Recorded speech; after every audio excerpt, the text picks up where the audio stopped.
오늘 우리에게 주신 하나님의 말씀은 창세기 4장 16절에서 26절 말씀입니다. 가인이 여호와 앞을 떠나서 에덴 동쪽 노 땅에 거주하더니 아내와 동침함에 그가 임신하여 에녹을 낳은지라. 가인이 성을 쌓고 그의 아들의 이름으로 성을 이름하여 에녹이라 하니라. 에녹이 이랏을 낳고 이랏은 무후야엘을 낳고 무후야엘은 무드사엘을 낳고 무드사엘은 라멕을 낳았더라. 라멕이 두 아내를 맞이하였으니 하나의 이름은 아다요 하나의 이름은 실라였더라. 아다는 야발을 낳았으니 그는 장막에 거주하며 가축을 치는 자의 조상이 되었고 그의 아우의 이름은 유발이니 그는 수금과 퉁소를 잡는 모든 자의 조상이 되었으며 실라는 두발가인을 낳았으니 그는 구리와 쇠로 여러가지 기구를 만드는 자요 두발가인의 누이는 나아마였더라. 라멕이 아내들에게 이르되 아다와 실라여 내 목소리를 들으라. 라멕의 아내들이여 내 말을 들으라. 나의 상처로 말미암아 내가 사람을 죽였고 나의 상함으로 말미암아 소년을 죽였도다. 가인을 위하여는 벌이 7배일진데 라멕을 위하여는 벌이 77배이리로다 하였더라. 아담이 다시 자기 아내와 동침함에 그가 아들을 낳아 그의 이름을 셋이라 하였으니 이는 하나님이 내게 가인이 죽인 아벨 대신에 다른 씨를 주셨다 함이며 셋도 아들을 낳고 그의 이름을 에노스라 하였으며 그때 사람들이 비로소 여호와의 이름을 불렀더라.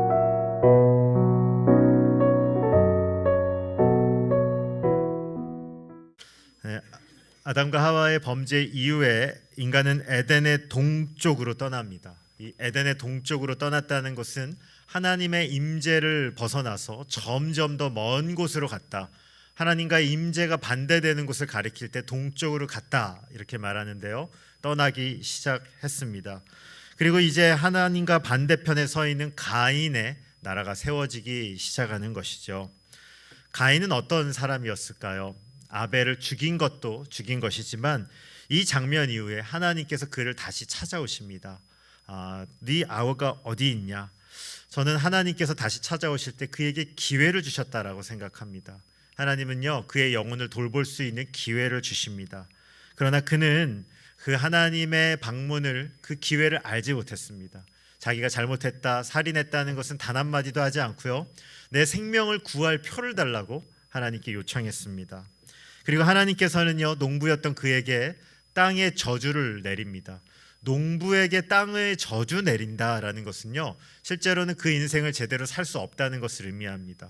저는 이게 저주가 아니라 축복이라고 생각합니다. 성도님들, 우리 인생의 저주인데요, 시간이 지나보면 그게 축복이었다는 걸 깨달으신 적 있으시죠? 때로는 정말 어렵습니다. 눈앞에 보이는 현실은 되게 어려운데요, 그런데 성도님들 만나고 교제할 때마다 제가 깨닫는 것이 있어요. 언제 예수님 만나셨어요? 물어보면요, 가장 어려울 때 만나신 분들이 거의 대부분입니다. 좋을 때, 내가 붙잡을 것이 있을 때 하나님의 인도하심을 거의 못 받습니다. 우리는요, 떠돌이가 될 때, 방황할 때, 내가 의지할 것이 없을 때 하나님을 붙잡습니다. 오늘 가인이 하나님께서 그러한 삶으로 어떤 의미에선 초대한 것이죠. 땅에 저주가 내릴 때 가인은요, 하나님을 철저히 의지해야 했죠. 하나님, 저를 좀 살려주세요. 그런데 가인은 어떻게 하는지 아십니까? 더 동편으로 가서 뭘 만드냐면요, 성을 쌓습니다. 성은요, 떠돌이와는 완전히 반대되는 삶입니다. 떠돌이는요, 의지하지 않아야 되는 것이에요. 근데 성은요, 이제 하나님을 완전히 떠나서 내가 내 힘으로 살겠다는 것이에요. 게다가 어느 쪽으로 떠나요? 동편, 하나님과 더 멀리 떠나서 자신의 성을 쌓아버립니다. 그래서 오늘 성경은요, 가인의 삶을 이렇게 평가했죠. 16절 말씀을 보시면 가인이 여호와 앞을 떠나서 에덴 동쪽 노 땅에 거주하더니, 16절 말씀을 보면 저는 참 슬프다라고 얘기했습니다. 하나님을 붙잡아야 될 인생이 하나님을 떠나서 자기의 성을 쌓고 이제 자기의 성에 거하기 시작합니다.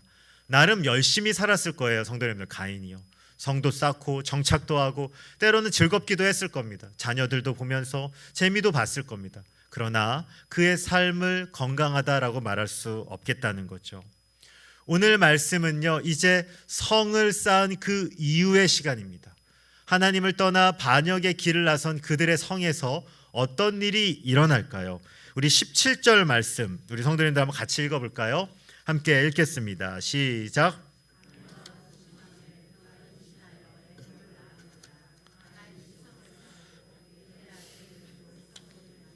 에녹이라 하니라. 아멘. 하나님이 원하셨던 것은 방랑자로 사는 것이었습니다. 너는 땅을 피해 유리하는 자가 되라.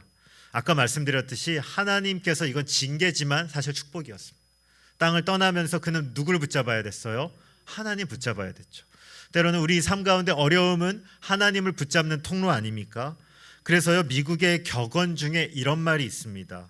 전쟁 중 참호 아래 불신자는 없다. 이게 무슨 말일까요? 전쟁하면서 이 참호 아래 총이 날라오고 폭탄이 날라오는 그 장면에서요, 누구든지 자신의 연약함을 아는 거죠.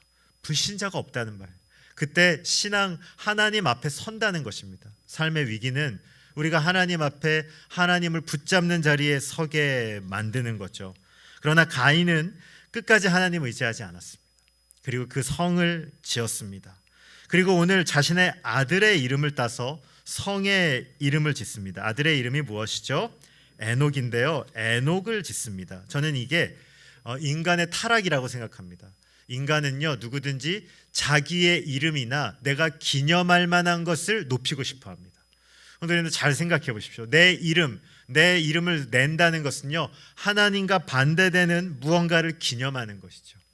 예전에 교회사를 가리켰던 교수님이 말씀하셨는데, 어떤 문화이건 문명이건 인간의 이름을 높이는 문화일수록 타락하기 시작한다. 저는 그게 사실이라고 생각합니다. 인간을 높이기 시작함으로 타락이 시작됐다는 것이죠. 오늘 우리는 다 흙으로 돌아가는 인생입니다. 우리는 하나님께 영광을 돌리며 살아야 되는 인생입니다. 오늘 우리는 무엇을 높이며 살아가고 있을까요? 이제 이 에녹성에는 어떤 일이 벌어질까요? 18절부터 22절의 말씀을 제가 한번 천천히 읽어보겠습니다. 에녹이 이랏을 낳고 이랏은 무무야엘을 낳고 무후야엘은 무드사엘을 낳고 무드사엘은 라멕을 낳았더라. 라멕이 두 아내를 맞이하였으니 하나의 이름은 아다요 하나의 이름은 실라였더라. 아다는 야발을 낳았으니 그는 장막에 거주하며 가축을 치는 자의 조상이 되었고 그의 아우의 이름은 유발이니 그는 수금과 퉁소를 잡는 모든 자의 조상이 되었으며 실라는 두발가인을 낳았으니 그는 구리와 쇠로 여러 가지 기구를 만드는 자요 두발가인의 누이는 나아마였더라. 아멘. 여기 족보가 나옵니다. 가인은 에녹은 이랏을, 이랏은 무무야엘을, 무후야엘은 무드사엘을, 무드사엘은 라멕을 낳습니다. 오늘 라멕이라는 인물에 우리가 좀 주목해 볼 필요가 있는데, 그는 인류 최초로 무엇을 한 사람인가? 아내를 둘 이상 두었습니다. 인류 최초의 일부 다처제가 오늘 성경에서 나오기 시작합니다. 성도님들, 이 구약 성경을 볼 때 일부 다처제가 크게 문제 삼는 것으로 보이지는 않습니다. 성경뿐만 아니라 우리 문화가 그렇죠. 우리 문화 가운데 특별히 오래된 문명에서는요, 한 명의 남자가 여러 아내를 두는 것을 그렇게 문제 삼지 않는 것을 보게 됩니다. 그러나 이것을 건강하다고 말할 수는 없을 것 같습니다. 왜냐하면 이미 하나님께서 말씀하신 창조 원리 가운데 이 가정의 원리에 대해서 이렇게 말씀하셨습니다. 창세기 2장 24절인데요. 제가 한번 읽어보겠습니다. 이러므로 남자가 부모를 떠나 그의 아내와 합하여 둘이 한 몸을 이룰지로다. 이렇게 되어 있습니다. 둘이 몇 몸을요? 한 몸을. 한 몸 앞에 중요한 건 몇이요? 둘이 한 몸을 이뤄야 된다. 여기 둘 아니겠습니까? 그런데 오늘 이 결혼 질서가 파괴되기 시작합니다. 여러 아내를 두는 가정이 나타나기 시작합니다. 자고로 아내를 많이 둔 가정치고 문제가 없을 리가 별로 없더라고요. 제가 성경을 살펴봤습니다. 아브라함에게는 사라와 하갈이 사이가 좋았습니까? 나빴습니까? 나쁜 정도가 아닙니다. 네, 왼수였습니다. 야곱의 집도 마찬가지였습니다. 심지어 다른 형제들이 요셉을 팔아버리죠. 다른 어머니로부터 나온 형제들이. 사무엘 가정은 어떨까요? 그 경건한 사무엘, 한나와 분인나 사이가 좋습니까? 나쁩니까? 네, 나쁘죠. 억울한 일을 만나지 않습니까? 다윗도 마찬가지입니다. 다윗도 그의 자녀들 문제로 인해서 그의 인생이 내내 어려움을 겪었습니다. 주로 구약에서 아내 둘 이상 두는 것은 자녀 때문인 경우가 많습니다. 그러나 어찌했던 간에 여러 명의 이 아내를 두는 것, 건강한 가정이 깨진 것입니다. 오늘 라멕을 통해 여러 명의 자녀들이 탄생하기 시작합니다. 아단은 야발을 낳았으니 그는 장막에 거주하며 가축 치는 자의 조상. 여기에서부터 축산업이 시작됩니다. 가축을 기르는 것은요, 타락하기 전에 인류에게는 필요 없던 일이었습니다. 그런데 타락한 이후의 인간은요, 동물을 가두며 키우기 시작했던 것이죠. 또 한 명은 유발이라는 사람이 나옵니다. 수금과 퉁소 잡는 자의 조상이 되었다. 한마디로 음악의 조상입니다. 여러 악기를 다루는 자가 나오게 됩니다. 그리고 다른 아내 실라는 두발가인을 낳습니다. 구리와 쇠로 여러 가지 기구를 만드는 자가 나옵니다. 오늘날 대장장이, 기술자의 표본이 됩니다. 또 독특한 기록이 있는데 두발가인의 누이는 나아마였더라 이렇게 되어 있습니다. 다른 남자들은요 직업이 나와요. 그런데 오늘 이 여성 나아마에게는 직업이 안 나옵니다. 학자들이 이걸 놓고 굉장히 오랫동안 고민을 하면서 두 가지를 생각했는데, 하나는 이 여성이 여기 그냥 실린 건 의미가 없는 건 아니다. 여성이 그냥 실리진 않거든요, 족보에. 어떤 면에서는 뭐 가수가 아니었는가, 예술가가 아니었는가라는 의견이 하나고, 훨씬 더 많은 견해는 무엇이었냐면 여성의 이름이 여기 올랐다는 건 성적인 타락과 문제가 있다, 성적인 무언가 일들이 시작됐다라고 보는 견해가 더 많습니다. 여기 한번 직업들을 생각해 보겠습니다. 오늘 설교 시간에 축산업, 양돈업. 성도님들, 먹거리 중요합니다. 일상생활에서 참 많이 하는 말 중에 하나가요, 뭐 심각한 얘기하다 보면 꼭 이런 얘기하세요. 다 먹고 살자고 하는 일인데, 이렇게 얘기하시면 뭔가 다 해결됩니다. 다 먹고 살자고 하는 건데 왜 그러세요? 이렇게 말할 때가 많습니다. 고기 싫어하는 성도님 계십니까? 고기 싫어하시는 분 계신가요? 손을 들어. 네. 저는 한 번씩 생각해 볼 때가 있는데, 하루 중에 고기를 안 먹는 날이 있었나? 아침, 점심, 저녁 중에 고기 안 먹은 날이 있었나? 그러면 작은 반찬이라도 한 번씩 꼭 고기가 나오는 것 같아요.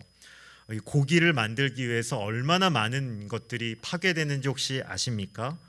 이 소 한 마리가 배출하는 가스가요, 소형차 한 대 가스랑 똑같습니다.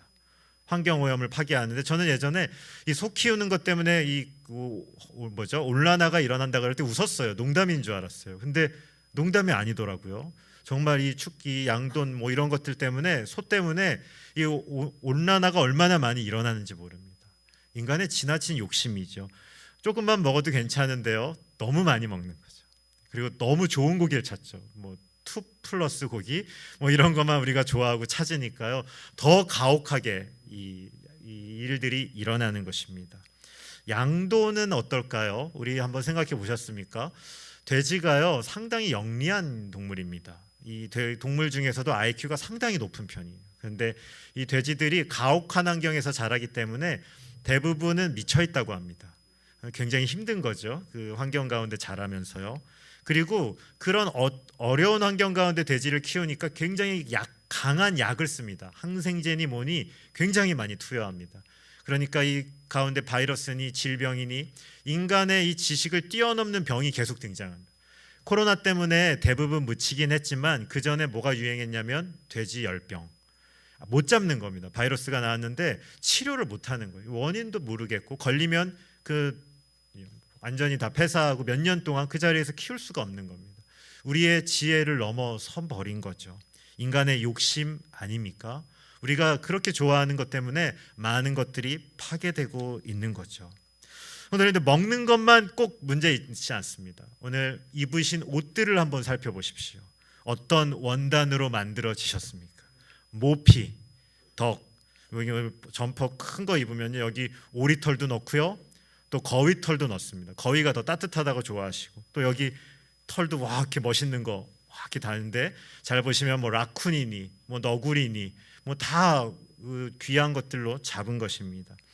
천연 소재들로 만든 옷, 울도 있고요, 뭐 캐시미어도 있고요. 어떻게 만들어지셨는지 한번 보셨습니까? 유튜브에 막 살아있는데 막 털을 뽑아요. 네, 그래서 얼마나 그 비명을 질러대는지 모릅니다. 그 인류가요, 실은 우리가 만드는 것들이 그렇게 살벌한 것이죠. 또 어떤 분들은 이렇게 얘기했더니, 목사님 전 폴리에스테르만 입어요. 싼 옷만 입어요. 저는 괜찮아요. 그래서 저는 면으로만 된 것만 입어요. 면은 괜찮잖아요. 이렇게 말씀하시더라고요. 그런데 그렇지 않습니다. 청바지 한 벌을 만드는데요, 그 가공하는 데 드는 물이 사람 한 명이 1년 동안 쓰는 물하고 똑같습니다. 그냥 아무 생각 없이 청바지 10,000원, 20,000원 사잖아요. 그 한 벌 만드는 데 드는 물이요, 얼마나 많이 쓰는지 몰라요. 원당 가공할 때요. 그래서 이게 우리의 생각한 것과는 너무너무 다른 거죠. 예술의 영역은 어떻습니까? 예술은 저도 음악도 좋아하고 또 미술도 가끔씩 보고 여러 가지 것들 즐기는데요, 예술이 다 좋은 건가? 어떤 작품이요 막 상 받고 좋다고 해서 보러 갔는데요, 어떤 감독님 영화는요 보면 기분이 찜찜해요. 모르겠어요. 제가 기준이 낮아서 그런지 사람들은 다 좋아하고 막 상 주는데 그 감독 영화만 보면 기분이 별로예요. 그래서 이게 때로는 우리의 문화라는 것이 참 인간의 욕심, 욕망이 참 건강하지 않다라는 생각들을 하게 됩니다. 구리와 쇠를 다루는 대장장이는 어떨까? 일상생활에 도움을 주는 칼도 있고요. 우리 너무너무 좋은 것들 많이 씁니다. 그런데요, 어떤 문명에서든지요, 최고의 이 대장 기술, 최고의 이 쇠를 다루는 기술로 뭘 만들었는지 아십니까? 전쟁 도구입니다. 가장 좋은 기술자들은요, 전쟁 도구, 칼을 만들고요, 총을 만들고요, 그리고 나서 폭탄을 만들고 다이너마이트를 만들고 노벨상도 받고요. 그리고 나서는 원자폭탄이 나오지 않았습니까? 수소탄이 나온 거 아닙니까? 지금 지구상에 만든 이 원자탄, 수소탄을 가지고요, 지구를 10번 이상 폭파할 수 있습니다. 얼마나 무시무시한 무기들을 우리가 만들어 놓았는지 모릅니다. 창세기 가인의 후손은 이것을 우리에게 보여주고 있습니다. 그래서 우리가 사는 이 시대 문화를요, 잘 분별하셔야 됩니다. 그냥 다 좋다고 박수쳐서는 안 되는 거죠. 우리가 이 어두운 땅 가운데 살고 있는 겁니다. 오늘 이 타락한 문화는요, 어떤 일들을 만들어내는가? 우리 23절과 24절, 23절은 제가 읽고 24절을 우리 성도님들께서 읽어주시면 좋겠습니다. 라멕이 아내들에게 이르되 아다와 실라여 내 목소리를 들으라. 라멕의 아내들이여 내 말을 들으라. 나의 상처로 말미암아 내가 사람을 죽였고 나의 상함으로 말미암아 소년을 죽였도다.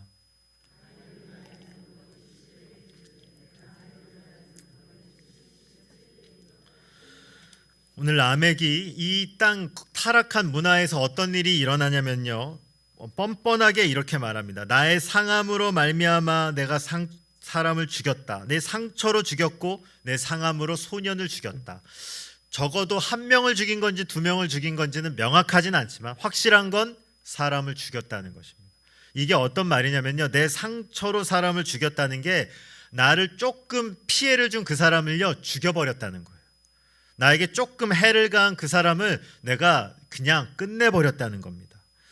그리고 이것을요 자랑하듯이 말하고 있습니다. 내가 힘센 사람이니까 나 괴롭힌 이 약한 자를 죽였어. 실제로 얼마나 괴롭혔는지는 우리는 알 수도 없습니다. 타락한 인간은 자신들의 성에 모여서 이제 무엇을 하는 존재가 되었나? 사람을 하찮게 죽이는 존재가 되었습니다. 사람은 일이 잔인한 존재가 되었습니다. 오늘 라멕은 이렇게 말합니다. 가인을 죽인 사람이 벌을 7배를 받는다면 나를 죽인 사람은 벌을 몇 배 받아요? 77배를 받을 것이다. 이렇게 말합니다. 가인을 죽인 사람에게 벌을 7배 받는 것은요 하나님이 주신 겁니다. 그런데 오늘 라멕은 자기 스스로 자신에게 말하고 있는 것입니다. 얼마나 파렴치한 것입니다. 내가 재판장이 돼서 하나님 위치에서 나를 판단하고 있는 것입니다. 오늘 이것이 우리 인간 세상의 모습입니다. 하나님을 떠나 에덴 동쪽으로 간 그들의 모임이 이와 같습니다. 자신의 유익을 위해 사람을 죽이는 일을 아무렇지 않게 말합니다. 자신의 유익을 위해 심판자가 되어서 나한테 피해를 입히면 77배 해야 할 거야. 이게 인간 세상의 모습이죠. 오늘 이 타락한 인간 세상 가운데 하나님께서는 한 가지 소망을 우리에게 보여주십니다. 오늘 어떤 일이 일어나는가? 오늘 25절과 26절 말씀을 25절을 제가 읽고요. 우리 마지막 구절인데 26절을 우리 성도님들께서 함께 우리가 읽겠습니다. 아담이 다시 자기 아내와 동침하매 그가 아들을 낳아 그의 이름을 셋이라 하였으니 이는 하나님이 내게 가인이 죽인 아벨 대신에 다른 씨를 주셨다 함이며. 함께 읽겠습니다. 시작. 에노스라 하였으니 그때 사람들이 비로소 여호와의 이름을 불렀더라. 아멘. 이 어둠이 가득한 세상 가운데 하나님께서 한 가지 일을 하십니다. 아담은 다시 하와와 관계하며 한 아이를 낳습니다. 여기 셋이라고 말하는데요, 하나님께서 다른 씨를 주셨다 이렇게 말합니다. 성경의 씨라는 단어는 굉장히 중요합니다. 창세기 3장 15절에 이미 하나님께서 여자의 씨를 통해 생명을 이어가겠다라고 약속하시죠. 오늘 이 셋을 통해 하나님께서는 새로운 씨앗을 이어가십니다. 여기 이 셋이라는 이름의 뜻은요, 히브리어를 살펴보니 바탕이라는 뜻입니다. 자리 잡음 이런 뜻이에요. 그러니까 이 셋을 통하여 무언가 새로운 바탕을 만드시겠다는 겁니다. 그리고 셋이 또 하나의 자녀를 낳습니다. 그의 이름이 무엇이냐면 에노스입니다. 성도님들, 이 에노스가 참 중요한데요, 이 히브리어를 찾아봤습니다. 사전을 찾아봤더니 이 이름의 뜻이 이겁니다. 약함이에요. 약함. 그런데 이 에노스부터 무엇을 하기 시작하냐면요, 에노스가 드디어 비로소 여호와의 이름을 불렀더라 이렇게 써 있습니다. 성도님들, 이 에노스, 약함, 이 약함을 통하여 이 사람들이 뭘 하기 시작했습니까? 여호와의 이름을 부르고 하나님께 나오기 시작했다는 것입니다. 오늘 말씀을 보시면요, 두 개의 가문이 딱 보이는 것입니다. 하나는 가인의 후손들, 멋진 성을 쌓고요, 탁월한 문화를 만들고요, 사람들 볼 때 부러워하는 모든 것을 가진 성이 바로 이 가인의 성입니다. 가인의 후손들이 살고 있는 것입니다. 그리고 또 하나의 후손이 있습니다. 셋을 통해서 역사하시는 이 후손입니다. 셋과 에노스를 통해서 작고 초라하고 연약한데 하나님의 이름을 부르는 가문이 여기에 있습니다. 아마 이 셋의 가문이 누가 보더라도 가인의 가문보다는 좀 늦었을 거예요. 발전도 늦고요, 여러 가지 면에서 연약했습니다. 성도님들, 이 두 가지, 가인의 땅과 에노스의 땅, 성도님은 어디에 속하고 싶으십니까? 성도님은 어디에 우리의 인생을 거셔야 된다라고 여기고 계십니까? 아무리 화려한 곳에 있더라도 우리가 여호와의 이름을 부르는 자가 돼야 되는 것 아닐까요? 이전에 광명에 사는 청년과 잠깐 교제한 적이 있습니다. 30대 중반이었는데 지금은 40대 초반이 됐을 것 같아요. 이제 막 결혼을 준비하는 친구였습니다. 근데 저한테 얘기를 하는 거예요. 목사님, 저는 지금 독립은 광명에서 했어요. 경기도 광명. 그리고 결혼은 지금 강서구에서 준비하고 있어요. 서울 강서구. 그리고 아이들 교육은 목동에서 시킬 거예요. 그리고 저는 말년에 강남으로 갈 거예요. 그러면서 한마디 하더라고요. 저는 계속 센터로 갈 거예요. 딱 손을 가리키면서 센터라고 말했습니다. 물론 인생을 계획하는 건 나쁜 것 아니라고 생각합니다. 그러나 중요한 것은 우리가 그리스도인으로 물어야 할 것이 있습니다. 내가 강남에 살건 나주에 살건 상관없이 내가 지금 있는 그곳에서 우리는 여호와의 이름을 부르고 있는가? 내가 아무리 화려한 그곳에 거할지라도 하나님의 이름을 부르고 있지 않다면 성도님, 우리는 가장 위험한 곳에 사는 것입니다. 내가 사람들 볼 때는 너무나 초라하고 연약하고 부족하고 별 볼 일 없는 사람처럼 보일지라도 에노스의 이름의 뜻이 약함이라고 말한 것처럼 너무나 초라하고 불행해 보이는 인생을 살지라도 내가 있는 그곳에서 여호와의 이름을 부르고 하나님을 찾고 하나님의 은혜를 맛보고 계시다면 성도님은 가장 존귀한 인생을 이미 살고 계신 것입니다. 오늘 성도님은 어디에 살길 원하십니까? 오늘 우리의 인생은요, 어디에 속했느냐보다 더 중요한 것, 내가 있는 지금 그곳에서 여호와의 이름을 부르고 있느냐, 이것입니다. 오늘 내가 속해 있는 그 자리에서 여호와의 이름을 부를 수 있는 저와 여러분 되시길 주님의 이름으로 축원드립니다.